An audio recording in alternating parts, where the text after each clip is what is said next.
అందరికీ నమస్తేనుల్లా welcome to our channel. This is Rekha. Right, చూస్తున్నాం మనం నిజాం కాలేజ్ దగ్గర ఉన్నాం.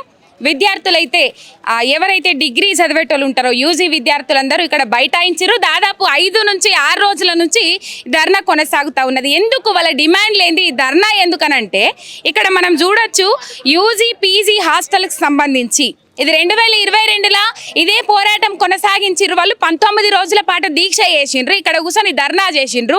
అప్పుడున్న ప్రభుత్వం ఏం చెప్పిందంటే 100% గర్ల్స్కే కేటాయిస్తాం హాస్టల్స్, అది యూజీ పిల్లలకే కేటాయిస్తామని చెప్పిండ్రు. కానీ ఇప్పుడు 50-50 ఏదైతే జీవో ఉన్నది, కొత్త జీవో ఉంటే తీసుకురాండ్రి, 50% జీవోనే ఉన్నది, ఆ జీవో చూపెట్టి 50-50 అని చెప్పేసి. అప్పుడు డిగ్రీ విద్యార్థులు తక్కువ ఉండేనట, పీజీ విద్యార్థులు ఎక్కువ ఉండేనట. 100% డిగ్రీ విద్యార్థులకే హాస్టల్స్ కేటాయిస్తామని చెప్పినప్పుడు డిగ్రీ పిల్లల సంఖ్య తక్కువగా ఉండే.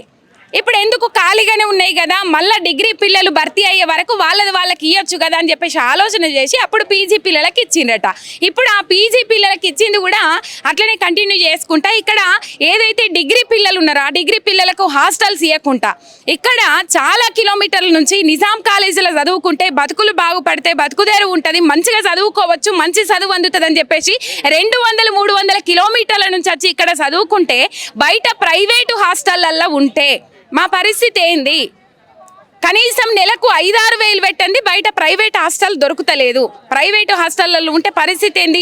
దాదాపు పేద మధ్యతరగతి పిల్లలే ఉంటారు కాబట్టి ఇప్పుడు మా పరిస్థితి ఏంది? మాకు హాస్టల్స్ 100% యూజీ పిల్లలకి హాస్టల్స్ వసతి కల్పించేదాకా మేము ఇక్కడ నుంచి లేచేది లేదని చెప్పేసి ఇక్కడ వాళ్ళు చింతచెట్టు ఉంటుంది. చింతచెట్టు అంటే ఫేమస్ మనకు తెలిసి. ఇక్కడ వంట వార్పు కార్యక్రమం కూడా, అంటే వంట వార్పు కార్యక్రమం ఏదైతే తెలంగాణ ఉద్యమాల గడ్డ అని చెప్పుకుంటారు, ఓయూ కాలేజ్ కానీ నిజాం కాలేజ్ కానీ, ఇక్కడ మళ్ళా ఒక ఉద్యమం తలపించే విధంగా వాళ్ళు వంట వార్పు కార్యక్రమం కూడా మొదలు పెడతా ఉన్నారు. మనం చూడొచ్చు పిల్లలు వాళ్ళ న్యాయం కోసం పోరాటం చేస్తూ ఉన్నారు.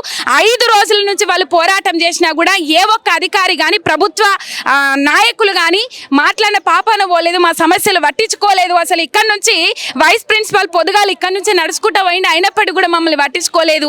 కానీ ఈ విషయాన్ని కూడా తీవ్రంగా ఖండిస్తున్నాం. వాళ్ళ ప్రిన్సిపల్ ఇంకా ఇక్కడ లేరంట, అమెరికాలో ఉన్నారట, లేకపోతే ఎక్కడన్నా విదేశీ పర్యటనలు ఉన్నారట, లీవ్లో ఉన్నారట.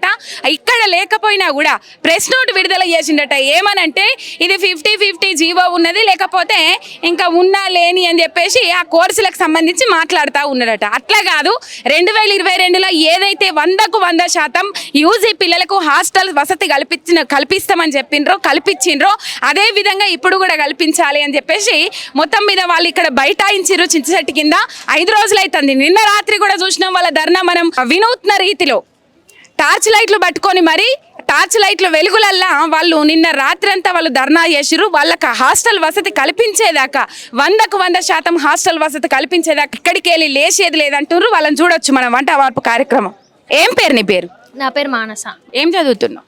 సెకండ్ ఇయర్ నిజాం కాలేజ్లో సెకండ్ ఇయర్ చదువుతున్నాను. ఏం గ్రూప్? బీకామ్. మీ డిమాండ్స్ ఏంటి? ఎందుకు ఇక్కడ వంట వార్పు కార్యక్రమం? మాకు అయితే ఫస్ట్ ఇయర్ వచ్చేటప్పుడు కాలేజ్కి వచ్చేటప్పుడు ఫస్ట్ ఇయర్లో హాస్టల్ ఉండదు. ఫస్ట్ ఇయర్కి సెకండ్ ఇయర్ నుంచి ఫైనల్ ఇయర్ వరకు హాస్టల్ ఉంటుంది అని చెప్పినాక మా మమ్మీ డాడీకి చెప్పుకొని మేము ఇక్కడికి వచ్చినాము. ఇక్కడికి వచ్చేసరికి ఫస్ట్ ఇయర్ మేము ఎలాగోలా కట్టుకున్నాము, అయిపోయింది. దాని తర్వాత సెకండ్ ఇయర్ నుంచి హాస్టల్ ఉంటుంది అని అనుకునేసరికి మా ప్రిన్సిపల్ గారు ఇప్పుడు మాకు హాస్టల్ ఇవ్వని అంటున్నారు. యూజీ వాళ్ళకి 50%, పీజీ వల్ల 50% ఇస్తానని ప్రిన్సిపల్ గారు చెప్పినారు. అయితే దానికి మేము మాకు అందరికీ కావాలి, యూజీ వాళ్ళందరికీ 100% మాకు హాస్టల్ ఇవ్వాలి అని మేము అడుగుతున్నాము. కానీ మా ప్రిన్సిపల్ గారు మాకు ఏమాత్రం కూడా రెస్పాండ్ అవుతలేడు. దీని మీద ఎవరు ఇంతవరకు స్పందించలేదు, ఎవరు రాలేరు, ఎవరు స్పందించలేరు. ప్రిన్సిపల్ గారు లీవ్ పెట్టుకొని వెళ్ళిపోయినారు.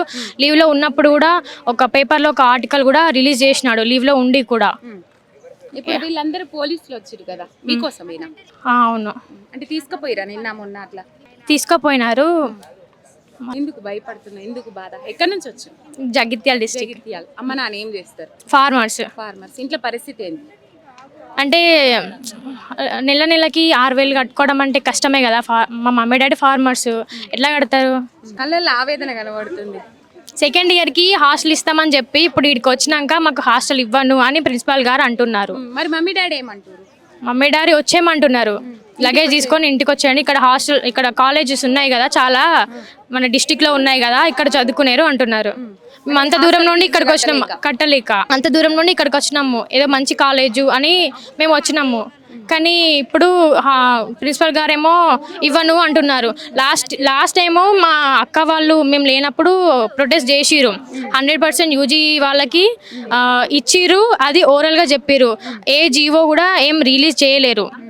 అప్పుడు మా అక్క వాళ్ళ స్ట్రెంత్ తక్కువ ఉండే, సో యూజీ వాళ్ళను అలాట్ చేసిన తర్వాత మిగిలిన ఏ అయితే ఖాళీ ఉందో అది పీజీ వాళ్ళకి ఇచ్చినారు, ప్రిన్సిపల్ గారు ఇచ్చినారు. ఇప్పుడు అప్పుడు 30 మెంబర్స్ ఉండే మా అక్క వాళ్ళు ఉన్నప్పుడు. ఇప్పుడు మేము అది అడ్మిషన్ స్ట్రెంత్ పెరిగింది, మేము 60 అయినాము. ఇప్పుడు మాకు స్ట్రెంత్ పెరిగినది కాబట్టి మేము అప్లై 217 మెంబర్స్ అప్లై చేసుకుంటే కేవలము 135 మెంబర్స్ మ్యాక్సిమం అట్లా ఇచ్చిండ్రు. ఇంకా 90 మెంబర్స్కి ఇవ్వలేరు. 19 మెంబర్స్ ఇవ్వలేరు మొత్తం. అయితే మీరు ఇప్పుడు హాస్టల్స్ కావాలని ఇక్కడ డిమాండ్ చేస్తున్నాము. మాకు అందరికీ, మా యూజీ వాళ్ళందరికీ 100% హాస్టల్ మాకే కావాలి. వాళ్ళ పీజీ వాళ్ళకు ఆల్రెడీ ఉస్మానియాలో ఉంది. వాళ్ళు అక్క వాళ్ళు కూడా లెటర్ రాసి ఇచ్చినారంట. మాకొద్దు, మాకు అక్కడ ఫెసిలిటీ బాగున్నాయి, లైబ్రరీ కూడా బాగుంది, మేము అక్కడే ఉంటాము, అక్కడే చదువుకుంటాము అని అంటే మా ప్రిన్సిపల్ గారు మాకు ఇవ్వకుండా పీజీ వాళ్ళని అలాట్ చేసారు. ఇప్పుడు మా యూజీలో కూడా కొంతమందికి ఇచ్చి ఇంకో కొంతమందికి ఇవ్వలేరు. మొన్న రిలీజ్ చేసిన ఆర్టికల్లో కూడా సెల్ఫ్ ఫైనాన్స్ కోర్సెస్కి హాస్టల్ ఇవ్వను, ఓన్లీ రెగ్యులర్ వాళ్ళకి ఇస్తాను అని చెప్పేసి ఒక ఆర్టికల్ ఇచ్చిండు. మాట్లాడకుండా ఆర్టికల్ ఇచ్చిండు.